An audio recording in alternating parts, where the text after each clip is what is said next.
প্রথমেই কবিতা উৎসব এডি ক্রিয়েশনের সকল দর্শক বন্ধুদের শুভেচ্ছা, ভালোবাসা, প্রীতি, নমস্কার ও সালাম জানিয়ে অত্যন্ত জনপ্রিয় গবেষণামূলক অডিও ভিজুয়াল উপন্যাস শোনবিলের সূর্যোদয় আরম্ভ করছি। এখন পর্যন্ত 14টি পর্ব আমি উপস্থাপন করেছি। দেশে বিদেশের অনেক বুদ্ধা ব্যক্তি এই শোনবিলের সূর্যোদয় উপন্যাস দেখে আমাকে প্রাণিত করতে মেসেজ করেছেন, পরামর্শ দিয়েছেন। তাদের সবাইকে বিনয়ের সঙ্গে ধন্যবাদ ও কৃতজ্ঞতা জানাচ্ছি। আজকে শোনবিলের সূর্যোদয়ের মহাপর্ব। শোনবিলের সূর্যোদয় উপন্যাসের শুরুতে মুকাম কালীবাড়ির প্রসঙ্গ রয়েছে। সেখান থেকে উপন্যাস আরম্ভ করেছি ইতিবাচক ভাবনা নিয়ে। প্রখর ব্যক্তিত্বের অধিকারী পরিতোষ উপস্থিতি ও তার জামাই বিদেশি ডাটা ফার্মের কর্ণধার কিষাণু উল্লেখযোগ্য ভূমিকা ছিল। বিদেশি ডাটা বিশেষজ্ঞ কিষাণুর সহকারী নীলয় দত্ত সেখানে রয়েছে। কিষাণুর স্ত্রী তৃষা, তার মেয়ে মৌটুসি অর্থাৎ পরিতোষের নাতনির প্রসঙ্গ আছে। পরিতোষ শোনবিলের মানত রক্ষা করা এবং শোনবিল ভ্রমণে যাওয়ার সঙ্গী ছিল তার জামাই কিষাণু। কিষাণুর কাজের মানুষ, সঙ্গে তার ডাটা ফার্মের সহকারী অফিসার নীলয় দত্ত এসেছে। মুকাম কালীবাড়ির পুজো ইত্যাদি শেষে যখন তারা রাত্রিরে ফিরেছিল শোনবিল থেকে, সেই সময় তাদের গাড়ির হেডলাইটে দেখতে পায় নীলয় দত্ত প্রতিমধ্যে তানিয়াকে। গাড়ি থামিয়ে কথা বলে নিলয়। এক সময় নিলয় তানিয়াকে বিয়ে করতে প্রস্তাব দেয়। তানিয়া অস্বীকার করে সে বিয়ে করবে না, তবে গেট টুগেদার ভুকবাদী পাশ্চাত্য জীবনের যাপনের মতো নিলয়ের সঙ্গে থাকতে রাজি। এই নিয়ে তখন সংঘাত, দ্বন্দ্ব হয়, তারপর বিচ্ছিন্ন হয়ে যায়। তারা একে অন্যের থেকে দূরে চলে যায়।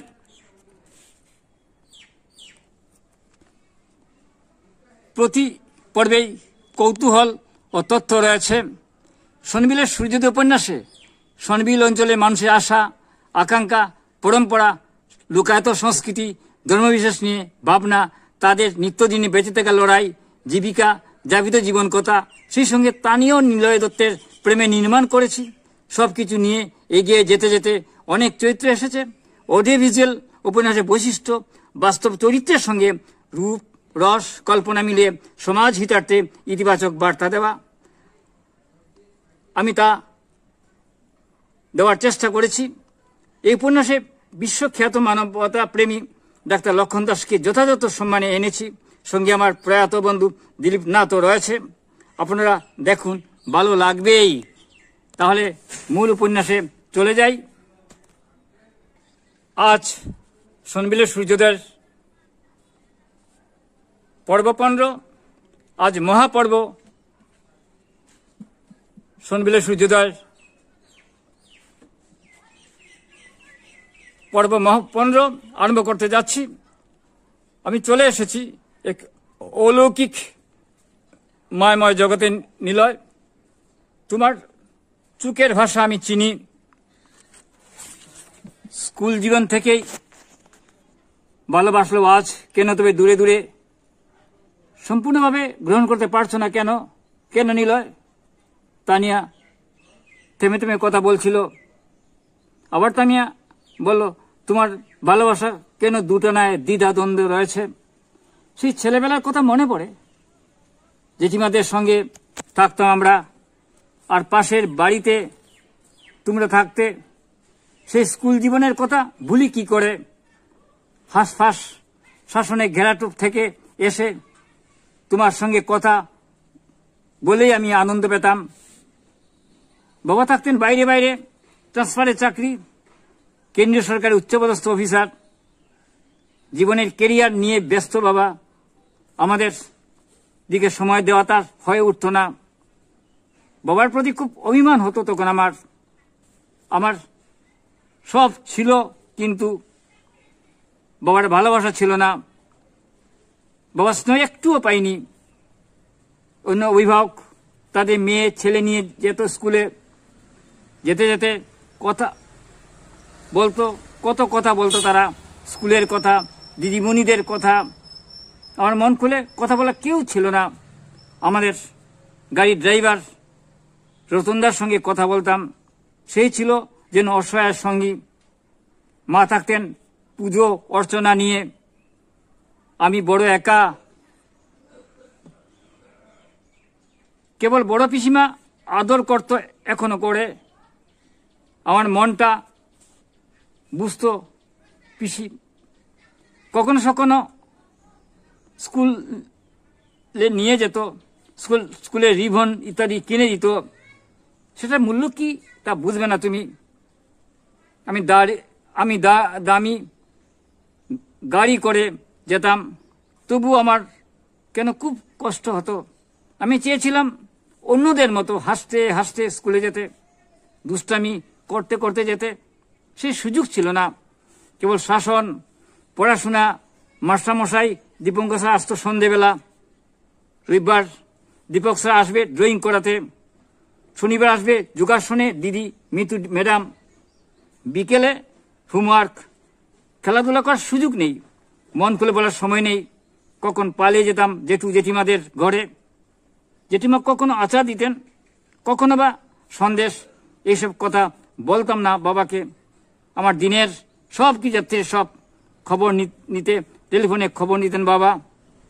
বাবার কথার ভেতর স্নেহ ছিল না, কেবল শাসন। আমার খুব রাগ হতো, কিন্তু করার কিছু ছিল না। বাবার চোখ রাঙানো শাসন। তিনি ভিডিও কলে সব খবর রাখতেন, কিন্তু আমার মায়ের খবর রাখতেন না। দিল্লি আসার প্রেক্ষাপটে কথাই বলছি। হঠাৎ একদিন বাবা চাকরি থেকে আসলেন। তিনি তখন দিল্লি পোস্টিং, ফরেন মিনিস্ট্রি বিভাগের প্রধান কর্তা। আসলে সেই আদি পুরনো বাড়ির কথা বলছি। জেঠু ও জেঠিমা, পিসিমা সবাইকে রাত্রিরে খাওয়ার টেবিলে বললেন, তানি আমি ও আমার স্ত্রী দিল্লি নিয়ে যাচ্ছি আগামী বুধবারে ভোরের ফ্লাইট। এই কদিনে তার স্কুলের ট্রান্সফার সার্টিফিকেট করে নেব, সেখান থেকে হায়ার সেকেন্ডারি পরীক্ষা দেবে। পিসিমণি শিবানন্দের আশ্রিত উপাসনা দিলেন। তখন পিসিমণির মলিনার বিয়ে হয়নি। মা মানত করলেন বাড়ি দুর্গাপুজোয় দেবী দুর্গার শাড়ি দেবেন। জেঠু জেঠিমার খুব মন খারাপ। তুমি প্রতিদিন আসতে, আমি তখন থেকে বুঝতেই পারতাম আমায় ভালোবাসো, তুমি খুব ভালোবাসো। মাসিমা নেমন্তন্ন করে আমাদের খাওয়ালেন। মেসো অর্থাৎ তোমার বাবা আমাকে একটা জামা দিয়ে সঙ্গে তার আঁকা একটি ছবিও উপহার দিলেন। তারপর আমরা চলে এলাম দিল্লি বাবার সরকারি বাংলায়। শিলচরের সবাইকে ফেলে এসেছি। মা কাঁদতেন লুকিয়ে লুকিয়ে। বাবার দুর্ব্যবহারে মা বিরক্ত। কত স্বাভাবিক ভাবে মা বাবা বলতেন না। আমি দিল্লি পাবলিক স্কুল থেকে হায়ার সেকেন্ডারিতে প্রথম হলাম, সবটিতেই লেটার। এরপর খবর তুমি জানো। পরিবেশ নিয়ে পড়তে বিলাতে চলে গেলাম। শিলচর ছেড়ে চলে এসেছি বাবার সঙ্গে দিল্লি। তবে শিলচর বাড়ি আসতাম কমপক্ষে দুবার। দুর্গাপূজার সময় আসতামই। সেখানে জেঠু জেঠিমা অন্যরাও থাকতেন। পাশে বাড়িতে তোমরা এইভাবে স্কুল জীবন কেটেছে ভাবতেই সমস্ত শরীরের শিহরণ জাগে। সেই লাগোয়া বাড়িতে তোমরা। মেসো আমাকে নিয়ে কত তলিত করেছেন। তারপরে বিদেশে পড়াশোনা, বিলাতে পরিবেশ বিজ্ঞান নিয়ে পড়েছি। শিলচর বাড়িতে আসলেই তোমার সঙ্গে দেখা হতো। পুজোর সময় সর্বক্ষণের সঙ্গী সহায়ক ছিলে তুমি। এই দুর্গাপূজায় আসার জন্য আমার মা রসমতী সারা বছর অপেক্ষা করতেন। আমাদের ঠাকুর দালানে পূজা হতো, তখন বাবা আসতেন না, আমাদের নিয়ে সময় দিতেন না। আমার খুব রাগ হতো। মাও বাবা ঝগড়া করতেন। বাবা এই পুজো অর্চনা কিচ্ছু বিশ্বাস করতেন না। মদ ও নারী তার নিত্যদিনের সঙ্গী ছিল। এইসব কথা মাসিমাকে সব খুলে বলতেন মা। সব সময় মায়ের একটা ভয় ছিল আমি যেন বাবার মতো হয়ে যাই, নাস্তিক, দাম্ভিক। মাকে ভালোবাসতাম খুব। মায়ের কষ্ট দেখে আমারও কষ্ট হতো। বাবাকে ভয় পেতাম। বাবাকে ভালোবাসতাম কি জানি না। মায়ের আত্মহত্যা পড়ি। বাবা হার্ট অ্যাটাক হয়ে মারা গেলেন। সেই মাসেই বিদেশ থেকে পরিবেশ বিজ্ঞান নিয়ে মাস্টার করে এসেছি। অর্থাৎ মায়ের মৃত্যুর কদিন আগে টপার আমি অনলাইনে অফলাইনে কাগজে ছবি মিডিয়া সাক্ষাৎকার দিচ্ছি, ইংরেজি ভাষা আমার মুখে খই ছড়াচ্ছে। মায়ের আত্মহত্যার কদিন আগের ঘটনা, সেই কথা আমি বলি না, চোখে ভাষা সারাক্ষণ। এত ভালো রেজাল্ট, তবুও মা খুশি হলেন না। তিনি একদিন আমাকে ঠাকুর করে ডেকে আনলেন। আয় তানু, আয় তনুমা, আদুয়ে ডাকতেন তানু বলে। তানু, অনেক তো পড়াশোনা করেছিস, এখন দেশের কথা ভাব, মদ্যপান ছেড়ে দে, পাশ্চাত্য ভোগবাদী জীবন আমাদের নয়। তোর বাবার মতো উচ্চাভিলাষী অহংকারী দাম্ভিক হয়ে জীবন নষ্ট করিস না। নিলে তো তোর মতো উচ্চশিক্ষিত বিদেশি কম্পিউটার নিয়ে পড়াশোনা করেছে, তাকে বিয়ে কর, সংসার করিস। তার মার সঙ্গে আমার সইয়ালা বন্ধুত্ব, তারও মত আছে। নিলয় চাইছে শুধু তোর বাবা আপত্তি করতে পারেন, তবে তোর মতনই, তবে তোর মতই শেষ কথা। তুই তো শিক্ষায় ভারতের প্রথম শ্রেণীর শিক্ষিত। হ্যাঁ, আরও কিছু কথা বলতে হচ্ছে। আমি তো কেবল স্কুল ফাইনাল পাস, বাড়িতে পরম্পরা ও শাস্ত্রধারায় বিশ্বাসী। পরিবেশ নিয়ে পড়েছিস, জানিস না? আসলে বাড়ির ভালো পরিবেশ তৈরি করতে হবে, মানসিক পরিবেশ ভালো করতে হবে, সামাজিক পরিবেশ উন্নত করতে হবে, তার সঙ্গে অবশ্যই অর্থনৈতিক উন্নতি করতে হবে, তবেই তো পরিবেশ ভালো হয়। আমি মার কথার উত্তরে বললাম, এত জানো তুমি?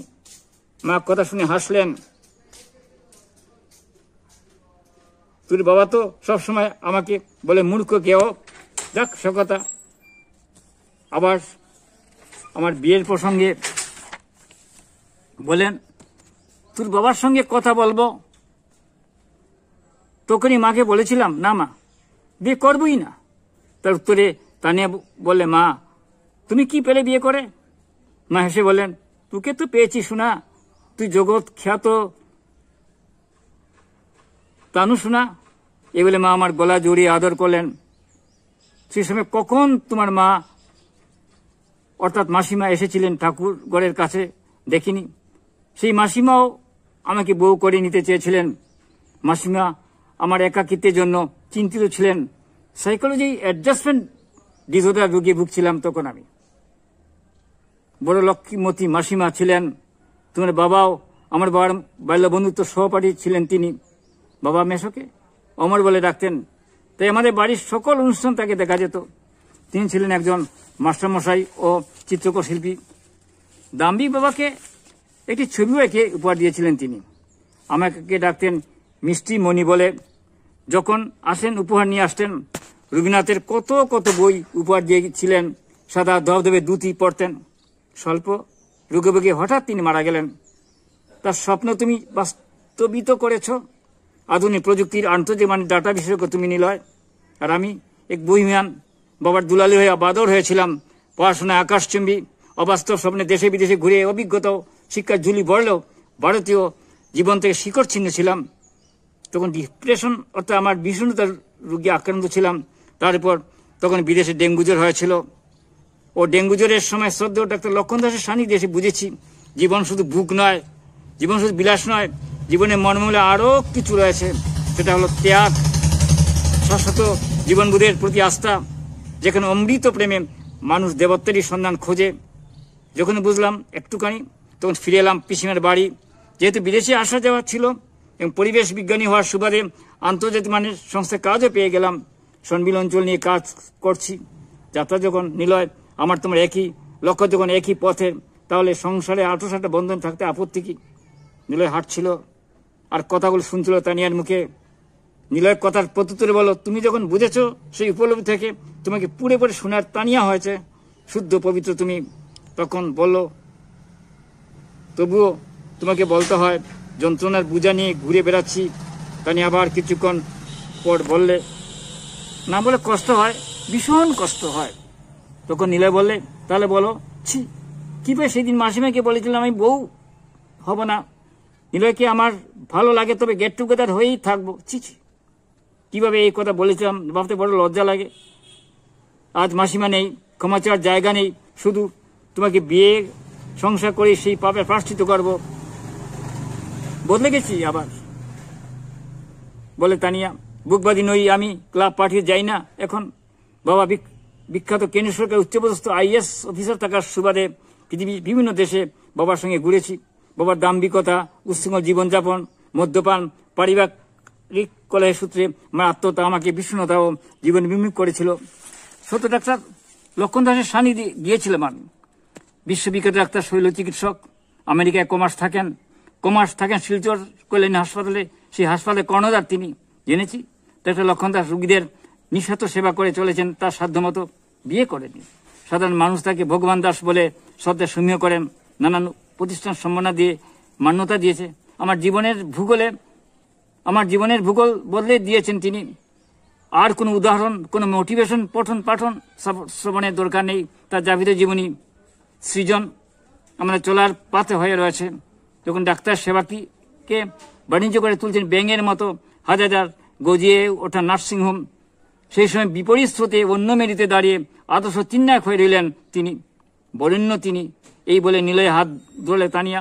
দেখো যে আকাশের মাথায় চাঁদ তার জ্যোৎস্না ছড়িয়ে দিয়েছে। দেখছে আকাশের মাথায় চাঁদ তার জ্যোৎস্না ছড়িয়ে দিয়েছে চারিদিকে। সনবিলের জলে হিজল গাছ যেন ডাগর ডাগর চোখ নিয়ে চেয়ে আছে আকাশের দিকে। দূরে জিজি ডাকছে, দোলে দোলে আসছে জেলে মুকাম কালীবাড়ি ঘাটের কাছে। সঙ্গে সনবিলের পার্শ্ববর্তী গ্রামের চাষাবুষের লোকজনেরা আছে। লুকারণ্য আজ রাত্রিরে মৎস্যরানীকে আহ্বান করবেন সে রসাই ওঝা। সে দৈবগুণের অধিকারী, টুকটাক জানে গুণীন। হাঁটতে হাঁটতে অনেক পর কথা বলো নিলয়। ঠিক করেছি আমরা যাব না, কালীবাড়ি লাগোয়া গেস্ট হাউসে থাকবো। তুমি কি দেখবে না রসাই ওঝার মন্ত্র বল? সেই সময় আরেকটি জিপ গাড়ি থামলো। সেই গাড়ি থেকে নামলেন শিলচরের কল্যাণী বিশ্ববিখ্যাত ডাক্তার লক্ষণ দাস। সঙ্গে বর্ণিসমা দিলীপ নাথ রয়েছে। এই তানিয়াকে কোনোদিন এই রূপে দেখিনি। নিলয় চুপচাপ তাকে দেখছিল। তার রূপান্তর অবাক লাগছে তাকে, তানিয়াকে দেখতে। এজন সনবিলের পরিয়াল পাখিদের জাকের এক দলছুট পাখি হঠাৎ তার হৃদ কোঠরে ঢুকে পড়েছে। তানিয়া উচ্ছ্বসিত হয়ে উঠল, আনন্দে হাতটা একটু জাকি দিয়ে বলল, চলো চলো জেলের দলে মিশে যাই, ছড়িয়ে জড়িয়ে জ্যোৎস্না আবাহন করি। সনবিলের মৎস্যরানী আহ্বানকে দেখি তার লৌকিক ক্রিয়াকলাপ, তাদের গানের আমরাও দুহার গানে যোগ দেই, স্বাগত জানাই তাদের। পৃথিবী এগিয়ে যাক প্রযুক্তির নবনব আবিষ্কারের, তাদের প্রতি রইল আমাদের সমর্থন। মানবতার এক রাষ্ট্র আরেক রাষ্ট্রকে অজগরের মতো হাঁ করে এগিয়ে আসছে কেন? লোভ, ঈর্ষা, প্রতিহিংসা, সহিংসা সব আজকে সভ্যতার শরীরে। এর থেকে দূরে এক প্রকৃতির আর স্বপ্নের মুক্তমান মানুষের সঙ্গে আমরা না হয় থেকে গেলাম লৌকিক বিশ্বাস আর পরলৌকিক জীবনবোধের মাটিতে আঁকড়ে ধরে। সেখানে থেকেই নতুন পৃথিবীর স্বপ্নে আলপনা আঁকবো আমরা। আমাদের বাড়িতে সব ছিল জানো নিলয়, আমাদের বাড়িতে সব ছিল। বাবার ধন সম্পত্তি, খ্যাতি, পুঁথিগত সর্বোচ্চ শিক্ষা, কিন্তু বাবার বুকে ভালোবাসার মাটি ছিল না। বাবার হৃদয়ে কুসুম ছিল না, ছিল কঠোরতা পাথর।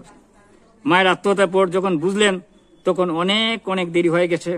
বাবা অনুতাপে মারা গেলেন। পিসি ও পিসিমশাই আমাকে নিয়ে গেলেন করিমগঞ্জের বাড়িতে। আমি প্রায় শব্দ করে ডাকলাম, তানিয়া তানিয়া, যেন আবেগতাড়িত হয়ে যাচ্ছে তানিয়া, কেমন যেন হয়ে যাচ্ছে তানিয়া, চোখে ঘুর লাগা তানিয়া, তুমি কথা বলছো না কেন? এদিকে চলো, একটু এগিয়ে যাই। তার কোনো উত্তর দিল না তানিয়া। দেখো রসাই ওঝার চেলা কটাই সেও এসেছে, যার নাম কটমণি দাস, সেও এসেছে। সব মৎস্যরানী আহ্বান করবে। চারদিকে কৌতূহল। মৎস্য শিকারীরা জেলেদের বউরা সব বীর জমাচ্ছে ঘাটে। জেলেদের গলায় জাল ঝুলিয়ে রেখেছে উত্তরীয়ের মতন। জেলেদের বউরা শঙ্খ বাজাচ্ছে, উলু দিচ্ছে। জেলেদের ছেলে মেয়েরাও এসেছে একটা উৎসবের মতন ঘাট সরগরম। চাঁদ মধ্যগণ আসলেই মৎস্যরানীকে ডাকবেন রসাই ওঝা। সনবিলের জল কাঁপিয়ে আসবে মৎস্যরানী, বাসবে জলে। মৎস্যরানীর জন্য হাত জোর করে গলায় জাল ঝুলিয়ে দাঁড়িয়ে রয়েছে মাঝিও। জেলেরা মহাজাল ভাড়া দিয়ে শোষণ করে। বরেন্দ্র মহাজন ভয় পাচ্ছে, তার কপালে কি অঘটন ঘটবে। পান পাতা সিঁদুর লাগিয়ে ভাসিয়ে দিয়েছে রসাই ওঝার চেলা কটাইমণি। চারদিকে ঝিঝি, মধ্যে মধ্যে শিয়াল ডাকছে। যথাই ওজার মন্ত্র পড়ছেন, তার গলায় জাকি জাল, প্রায় শুভক্ষণ এসে গেছে। আপনারা আগামী পর্বে আরও সময় অংশ দেখতে পাবেন। কবিতা উৎসব এডুকেশন অনুষ্ঠান শুনুন, দেখুন, আমাদের পাশে থাকুন। প্রকৌশলগত অনেক ত্রুটি থাকা সত্ত্বেও দেশে বিদেশের হাজার হাজার দর্শক অনুষ্ঠান দেখে থাকেন। আপনিও দেখুন, দেখতে থাকুন, ভালো লাগবেই। কবিতা হলো সুস্থ বেঁচে থাকার অক্সিজেন।